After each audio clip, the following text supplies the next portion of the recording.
जय हिंद। आज नया चैप्टर चालू किए हैं जिसका नाम है अवकलन। अवकलन पढ़ने से पहले सबसे पहले हम जानेंगे फलन क्या होता है। इसके बाद हम बताएंगे कि अवकलन क्या होता है। तो फलन की परिभाषा देख लीजिए क्या होती है।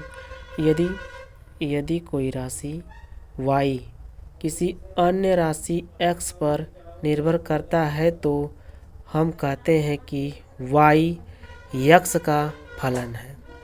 इसका मतलब क्या हो जाएगा?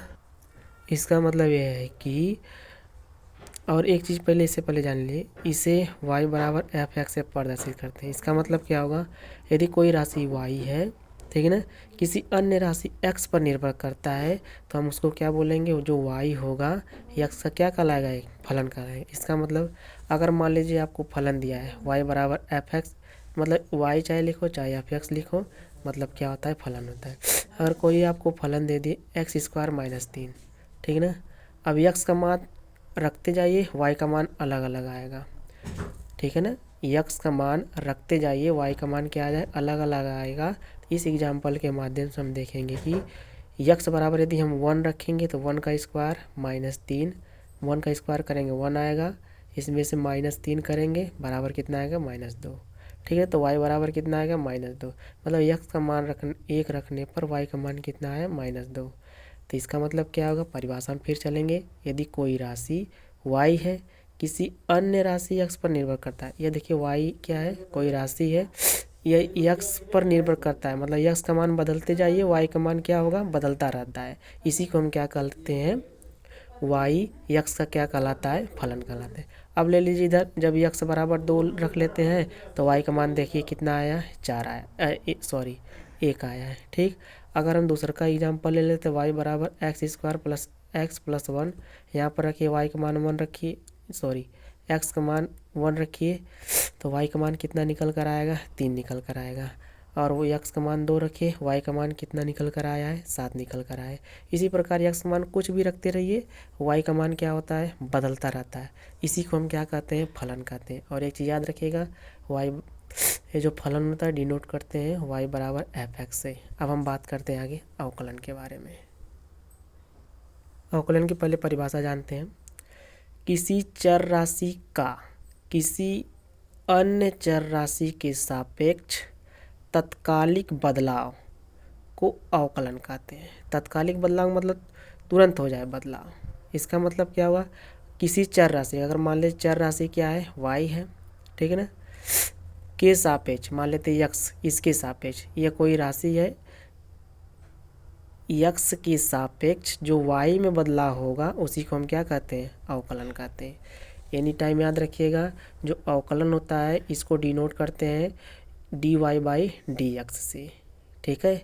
अब हम इसके एग्जाम्पल लगाएंगे। पहले सबसे पहले फार्मूला जानेंगे क्या होता है, ठीक है, इसके बाद आगे चलेंगे। अब देखिए यहाँ पर पहला क्या है? x घाते n का x के सापेक्ष अवकलन हमें निकालना है, ठीक है ना।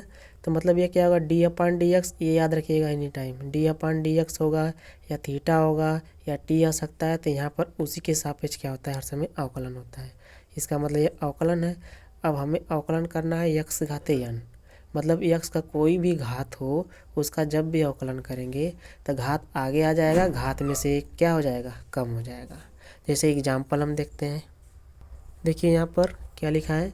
x घाते 5 का x के सापेक्ष अवकलन करना है, मतलब हमें अवकलन करना है d/dx, हमें अवकलन करना है किसका? x घाते 5 का। और देखिए यहाँ पर x है, इसी के सापेक्ष करेंगे, जब यहाँ पर x रहेगा तभी अवकलन हो पाएगा, ठीक है ना। क्या होता है? घात आगे आ जाता है, घात में से एक कम क्या कर देंगे? घात में से एक कम कर देंगे, कितना आएगा? 5 x घाते 4। यही आपका क्या होता है? अवकलन होता है। आगे अगर मान लेते हैं कि आपको दिया है, कहेगा कि x घाते 3 का निकालिए अवकलन d/dx, तो क्या करेंगे? तो अब क्या करेंगे? देखिए x के सापेक्ष है, x के सापेक्ष अवकलन करेंगे, कितना आएगा? घात आगे कर दीजिए और घात में से एक कम करके लिख दीजिए। अगर मान लीजिए यहाँ पर लिखेगा d/dx, निकालिए x घाते 10 का अवकलन, तो क्या आएगा? घात आगे आ जाएगा, घात में से एक कम हो जाएगा। अगर हम निकालना चाहते हैं d/dx यक्स घातीय 9 का अवकलन क्या आ जाएगा, घात आगे आ जाएगा, घात में से 1 क्या हो जाएगा, कम हो जाएगा। ये क्या होता है, यक्स घातीय n का यक्स के सापेक्ष अवकलन होता है। आप लोग ध्यान दीजिएगा, बहुत इम्पॉर्टेंट है। आगे जब